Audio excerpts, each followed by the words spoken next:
Hello students, कैसे हैं आप सब लोग। उम्मीद करती हूँ सब अच्छे होंगे और स्वस्थ होंगे। मैं Meena Rana ICT virtual class में आपका स्वागत करती हूँ। तो देखिए, हम पढ़ रहे थे क्लास 10th हिंदी में राम लक्ष्मण परशुराम संवाद। 5 चौपाइयों को हम पढ़ चुके हैं और 6वीं जो चौपाई है, इससे पहले लेक्चर में हमने पढ़ा। इससे पहले 5वां जो आपकी चौपाइयाँ थी, वहाँ पर हमने उसका शब्दार्थ, भावार्थ और व्याख्या पढ़ी। तो आज हम करेंगे यहाँ पर 6वीं जो चौपाई है उसको हम पढ़ेंगे और साथ में इसके शब्दार्थ भी लिखेंगे। तो अब आगे देखिए क्या होता है। कहेउ लखन मुनि सील तुम्हारा, को नहीं जान विदित संसार। माता पितहि उरिन भये नीके, गुरु रिनु रहा सोच बड़ जी के। सोच जनु हमरे ही माथे काढ़ा, दिन चली गए ब्याज बड़ बाढ़ा। अब आन्यू व्यवहारियू व्यवहारिया बोली, तुरत देव में थैली खोली। सुनिकट वचन कुठार सुधारा, हाय हाय सब सभा पुकारा। भृगुवर परसु दिखा बहु बोही, विप्र विचारी बचो नृपद्रोही। मिले न कबहु सुभट रन गाड़े, द्विज देवता घर ही के बाड़े। अनुचित कहे सब लोग पुकारे, रघुपति सयन ही लखन निवारे। अब दोहा देखिए। लखन उतर आहुति सरिस, भृगुवर कोपु कृशानु। बढ़त देखि जल सम वचन, बोले रघुकुल भानु। तो यहाँ पर कुछ शब्दार्थ हैं, इनको आप लिखिएगा। देखिए, पहला है सीलु, यानी कि शील स्वभाव। किसका है शील स्वभाव? श्री रामचंद्र जी का। विदित यानी कि पता है। उरिन अर्थात ऋण मुक्त। भय यानी कि हो गए। ठीक है। नीके अर्थात भली प्रकार। लिखेंगे इसे गुरु ऋण अर्थात गुरु का ऋण। हमरे ही यानी कि मेरे ही। व्यवहारिया हिसाब लगाने वाले को। विप्र यानी कि ब्राह्मण। विप्र अर्थात ब्राह्मण। सुभट बड़े बड़े योद्धा। बड़े बड़े योद्धाओं को कहा जाता है सुभट। द्विज देवता ब्राह्मण, ब्राह्मणों को कहा जाएगा द्विज देवता। तयनहि यानी कि आंख के इशारे से। तयनहि आंख के इशारे से। नेवारे यानी कि मना किया। नेवारे अर्थात मना किया। कृषाणु अर्थात अग्नि। रघुकुल भानु सूर्य वंश के सूर्य श्री रामचंद्र। सूर्य वंश के सूर्य श्री रामचंद्र। चलिए, अब इस चौपाई में क्या लिखा है इसको हम पढ़ते हैं। देखिए, नोट कीजिएगा। पहले शब्दार्थ सभी आप नोट करें।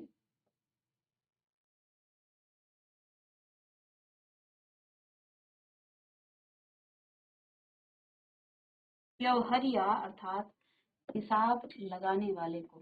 विप्र अर्थात ब्राह्मण। सुभट बड़े बड़े योद्धा। द्विज देवता ब्राह्मण। सयनहि आंख के इशारे। सयनहि आंख के इशारे। नेवारे मना किया। कृषाणु अर्थात अग्नि। कृषाणु अर्थात अग्नि। रघुकुल भानु यानी कि रघुवंश के सूर्य श्री रामचंद्र। अब इस चौपाई में तुलसीदास जी वर्णन कर रहे हैं कि जब लक्ष्मण जी भी किसी तरह परशुराम जी के अपमान करने से पीछे नहीं हट रहे थे और परशुराम जी को अत्यधिक क्रोध आ रहा था, तब श्री राम ने लक्ष्मण जी के वचनों के जो है विपरीत शांत वचनों से परशुराम जी से लक्ष्मण जी को क्षमा करने की विनती करने लगे। परशुराम जी के क्रोध भरे वचनों से को जो है वो सुन करके, ठीक है, फिर से इसकी व्याख्या देखते हैं। तो देखिए, परशुराम जी के क्रोध से पूर्ण वचनों को सुनकर लक्ष्मण जी ने परशुराम जी से क्या कहा कि हे मुनि श्रेष्ठ। अब इस प्रकार से फिर से लक्ष्मण जी इसकी व्यंग भरी जो है वचनों से जो है उनको क्रोधित कर रहे हैं, अपमानित कर रहे हैं। क्या कहते हैं, आपके पराक्रम को कौन नहीं जानता है, वह सारे संसार में प्रसिद्ध है। आपने अपने माता पिता का ऋण तो चुका ही दिया है, और अब आप क्या कर रहे हैं, अपने गुरु का ऋण भी चुकाने की सोच रहे हैं, जिसका आपके जी पर बड़ा बोझ है। तो अब जो है लक्ष्मण जी जो है और अधिक उनको क्या कर रहे हैं, उकसा रहे हैं, उनको जो है और क्रोध उनको दिला रहे हैं। ठीक है, वो और अब ये आप जो है ये बात भी मेरे माथे डालना चाहते हैं। बहुत दिन बीत गए हैं, इसलिए उस ऋण में ब्याज बहुत बढ़ गया होगा। बेहतर है कि आप किसी हिसाब करने वाले को बुला लीजिए, मैं आपका ऋण चुकाने के लिए तुरंत जो है थैली खोल दूंगा। लक्ष्मण जी के कड़वे वचन सुनकर परशुराम जी ने अपना फरसा उठाया और लक्ष्मण जी पर आघात करने को वो दौड़ पड़े। सारी सभा वहां हाय हाय पुकारने लगी। इस पर लक्ष्मण जी बोले, हे मुनि श्रेष्ठ, आप मुझे बार बार फरसा दिखा रहे हैं। हे क्षत्रिय राजाओं के शत्रु, मैं आपको ब्राह्मण समझकर बार बार बचा रहा हूँ। मुझे लगता है आपको कभी युद्ध के मैदान में वीर योद्धा नहीं मिले हैं। हे ब्राह्मण देवता, आप घर में ही अपनी वीरता के कारण जो है फूले फूले फिर रहे हैं, अर्थात अत्यधिक खुश हो रहे हैं।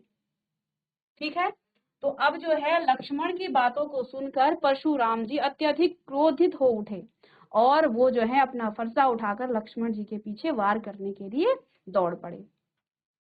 इस पर जो है फिर लक्ष्मण जी ने क्या कहा कि आप जो हैं कभी युद्ध भूमि में आए ही नहीं, आप घर में ही अपनी वीरता दिखाते हैं। ठीक है, और उसी में जो है आप फूले नहीं समा रहे, यानी आप उसी में खुश हैं, अर्थात आप जो है अत्यधिक खुश हैं कि मैं जो हूँ अत्यधिक वीर हूँ। लक्ष्मण जी के ऐसे वचन को सुन करके सभा में उपस्थित सभी लोग जो है क्या करने लगे, यह अनुचित है कहकर पुकारने लगे।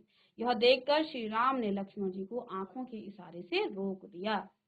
ठीक है, तो अब जो है सभा में अन्य भी लोग थे, गुरुजन थे, तो सभी ने क्या कहा, ये अनुचित कहकर वो कहने लग गए कि जो लक्ष्मण जी कह रहे हैं ये सब अनुचित है।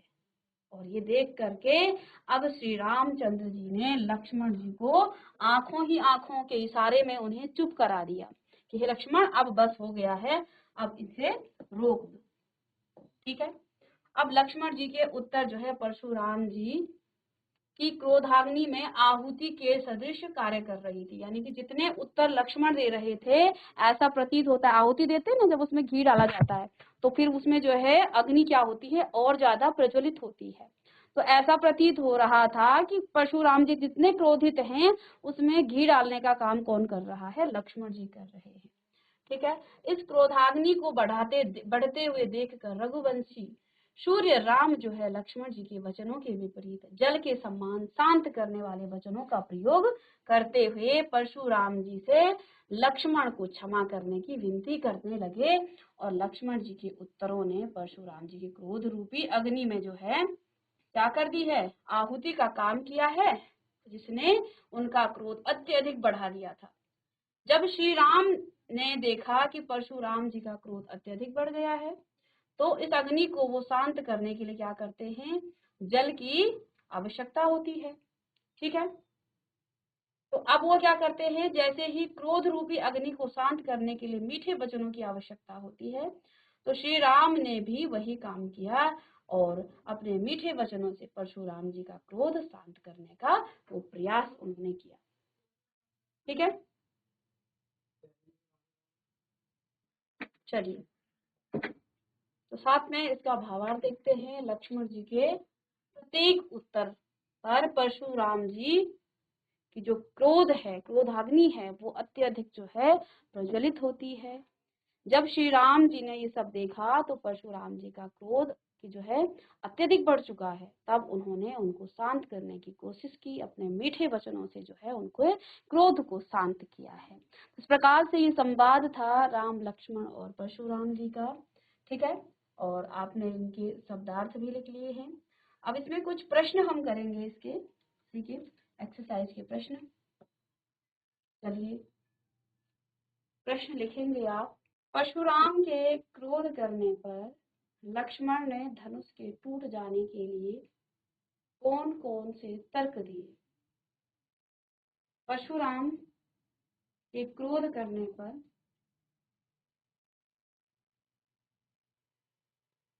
चलिए पहला प्रश्न लिखें। परशुराम के क्रोध करने पर लक्ष्मण ने धनुष के टूट जाने के लिए कौन कौन से तर्क किए? चलिए फिर आप इसको नोट करिए। राम लक्ष्मण और परशुराम संवाद आप पढ़ रहे हैं, ठीक है।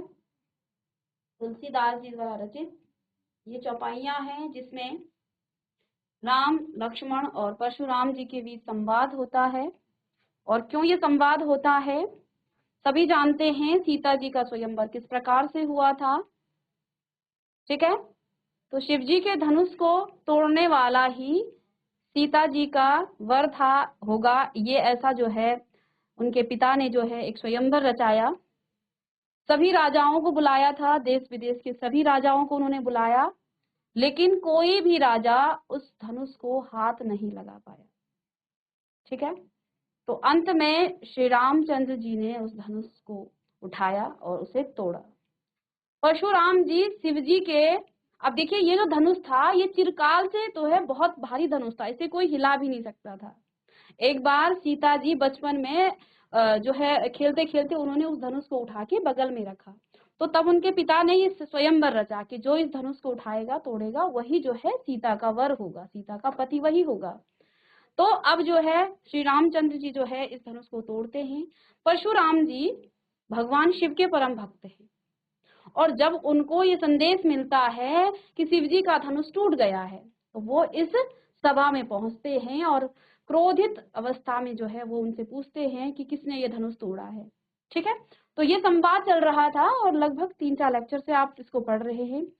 आज की क्लास में ये खत्म भी हो गया है, हम इसके प्रश्न उत्तर करेंगे। तो चलिए इस प्रश्न को आप लिखिएगा, ठीक है। तो ये संवाद चलता है राम लक्ष्मण और परशुराम जी के बीच में। श्री रामचंद्र जी का जो स्वभाव है वो शील स्वभाव है, एकदम कोमल वचनों और वाणी को वो बोलते हैं, लेकिन लक्ष्मण जी उग्र स्वभाव के हैं। और आप जानते हैं परशुराम जी भी एक क्रोधी ऋषि है, तो उनको अत्यधिक क्रोध आता है, लेकिन लक्ष्मण जी क्या करते हैं, बीच में ही बोल पड़ते हैं, राम और परशुराम जी के बीच में ही बोल पड़ते हैं। और लगभग पूरे जो है चौपाइयां उन दोनों के बीच ही यहाँ पर वार्तालाप होती है, उन दोनों के बीच ही बात होती है, जहाँ परशुराम जी अपनी वीरता को बताते हैं कि मैं जो हूँ बड़ा बाल ब्रह्मचारी हूँ, मैं अत्यधिक क्रोधी ऋषि हूँ, मैं क्षत्रिय कुल का शत्रु हूँ, मैंने सहस्रबाहु के भुजाओं को जो है अपनी बाहुबल से, अपनी भुजाओं के बल से काटा है। तो इस प्रकार से वो जो है क्या करते हैं, अपनी वीरता का बखान करते हैं, ठीक है। और इसके विपरीत जो है राम तब तक चुप हैं, और अंत में जब उनका क्रोध जो है अत्यधिक बढ़ जाता है तो तब जाकर के जो है श्री रामचंद्र जी उनके गुस्से को, उनके क्रोध की जो अग्नि है उसको शांत कराते हैं, ठीक है। तो आइए परशुराम जी के पहला प्रश्न है, ये सब आप इसके भावार्थ शब्दार्थ सब आप लिख चुके हैं। परशुराम जी के क्रोध करने पर लक्ष्मण ने धनुष के टूट जाने के लिए कौन कौन से तर्क दिए? चलिए इस प्रश्न को लिखेंगे। और कुछ टेक्निकल प्रॉब्लम की वजह से गडोली आपकी आवाज नहीं आ पा रही है, लेकिन बेटा आप प्रश्न लिखिएगा। चलिए सभी बच्चे नोटबुक निकालिए और लिखेंगे कि परशुराम के क्रोध करने पर लक्ष्मण ने धनुष के टूट जाने के लिए कौन कौन से तर्क दिए, कि ये धनुष क्यों टूटा है। जब परशुराम जी ने कहा कि ये धनुष किसने तोड़ा, तो श्री रामचंद्र जी ने क्या कहा कि हे मुनिवर क्या आज्ञा है, आप मुझे कहिए, आप मुझे क्यों नहीं कहते हैं। ये जो जिसने भी ये धनुष तोड़ा है वो आपका ही कोई सेवक होगा। इस पर अब लक्ष्मण जी बीच में ही बोल उठते हैं। उन्होंने कौन कौन से यहाँ पर तर्क दिए कि क्यों ये धनुष टूट गया। चलिए लिखिएगा।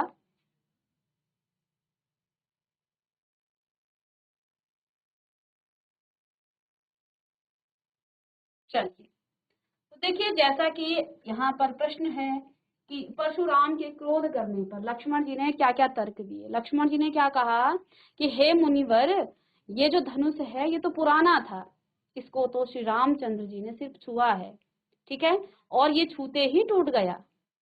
इसके बाद दूसरा तर्क उन्होंने ये दिया कि इस पुराने धनुष में क्या लाभ और क्या हानि है, ठीक है। इसके बाद इन्होंने क्या कहा कि जो ये धनुष है, तो इसको हम पॉइंट से लिखेंगे यहाँ पर कि श्री राम ने इसे नया और मजबूत समझकर सिर्फ छुआ था, लेकिन धनुष जो है बहुत पुराना और कमजोर होने के कारण हाथ लगाते ही टूट गया। पहला तर्क तो लक्ष्मण जी ने ये दिया, क्या कहा कि श्री रामचंद्र जी ने इसे नया समझा और मजबूत समझा, लेकिन ये धनुष तो बिल्कुल भी नया नहीं था, ये कमजोर और पुराना धनुष था और श्री रामचंद्र जी के हाथ लगाने से ही ये क्या हो गया, ये टूट गया था, ठीक है। अब उन्होंने क्या कहा कि हे ऋषिवर, हे मुनिवर, हमने बचपन में बहुत सारी जो धनुहियां हैं, छोटे छोटे जो धनुष हैं, उनको तोड़ा है, क्योंकि जब वो सीख रहे थे धनुष विद्या तो उन्होंने उस समय जो है कि बचपन में कई धनुहियां तोड़ी हैं। तब तो परशुराम जी क्रोधित नहीं हुए, कहते हैं कि अब जो है आप इस धनुष के लिए क्यों इतना क्रोध करते हैं, ठीक है। और फिर उन्होंने जो है क्या कहा है कि हमें ये धनुष जो है साधारण ही लगता है, यानी कि हमारे लक्ष्मण जी ने क्या कहा कि हे ऋषिवर, हे मुनिवर, हमारे जान में तो सारे धनुष एक जैसे ही होते हैं, ठीक है, और इस धनुष के टूटने में उन्हें कोई लाभ या हानि नहीं दिखती है। आप जो है व्यर्थ में क्रोध करते हैं। श्री राम ने इसे नया समझकर जो है इसको जो है छुआ था, लेकिन ये तो छूते ही टूट गया। साथ में कहा उन्होंने कि हमने बचपन में कई धनुयाई तोड़ी हैं, छोटे छोटे धनुष तोड़े हैं, उस समय तो आपने क्रोध नहीं किया। फिर उन्होंने ये भी तर्क दिया कि धनुष जो है, हमें ये धनुष साधारण सा लगता है, इसमें ऐसा कुछ था ही नहीं जो आप इतना अत्यधिक क्रोध कर रहे हैं। तो ये तर्क दिए हैं किसने, लक्ष्मण जी ने, ठीक है। चलिए, तो इनको बिंदुओं में आप लिखेंगे, पहला है, दूसरा, तीसरा, चौथा पॉइंट लिखेंगे कि इस धनुष के टूटने पर लक्ष्मण जी को कोई लाभ और हानि नहीं दिखती थी, ठीक है। तो 4 तर्क यहाँ बताए। पहला तर्क बताया लक्ष्मण जी ने कि इस धनुष को जो है श्री रामचंद्र जी ने नया और मजबूत की दृष्टि से देखा कि ये धनुष नया होगा और मजबूत होगा, लेकिन श्री राम के छूते ही ये धनुष टूट गया था और इस कारण से जो है इसमें श्री रामचंद्र जी का कोई दोष नहीं है। पहला तर्क तो ये दिया। फिर उन्होंने ये कहा, दूसरा तर्क, कि उन्होंने बचपन में अनेक धनुहियां तोड़ी हैं, छोटे छोटे धनुष तोड़े हैं, उस समय तो आपने क्रोध नहीं किया, अब इस धनुष पर, इस पुराने धनुष पर आपको इतनी ममता क्यों है, इतना प्रेम क्यों है, इतना लगाव क्यों है, ठीक है। और तीसरा तर्क इन्होंने दिया कि जैसे अन्य धनुष होते हैं, मुझे तो ये धनुष ऐसा ही लगता है, साधारण सा लगता है। उसके बाद इन्होंने चौथा तर्क दिया कि इस धनुष के टूटने पर उन्हें न तो कोई लाभ हुई है और ना ही कोई उनको हानि दिखती है। तो इसमें जो है अब वो परशुराम जी का क्रोध करना, क्या कहा उन्होंने कि आपका क्रोध करना व्यर्थ है। तो ये 4 तर्क दिए हैं लक्ष्मण जी ने इन चौपाइयों में।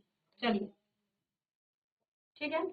अब एक प्रश्न है, इसको आप लिखेंगे और साथ में इन चौपाइयों के आधार पर इस प्रश्न को आपने होमवर्क करना है।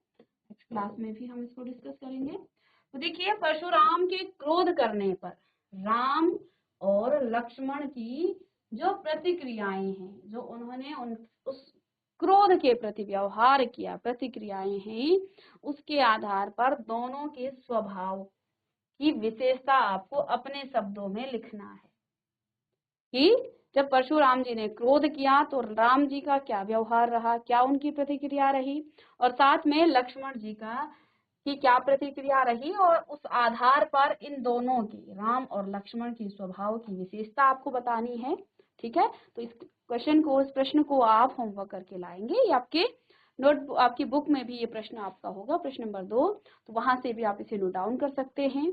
तो मिलते हैं नेक्स्ट लेक्चर में, इसके आगे के प्रश्न हम करेंगे। तब तक के लिए thank you and have a nice day.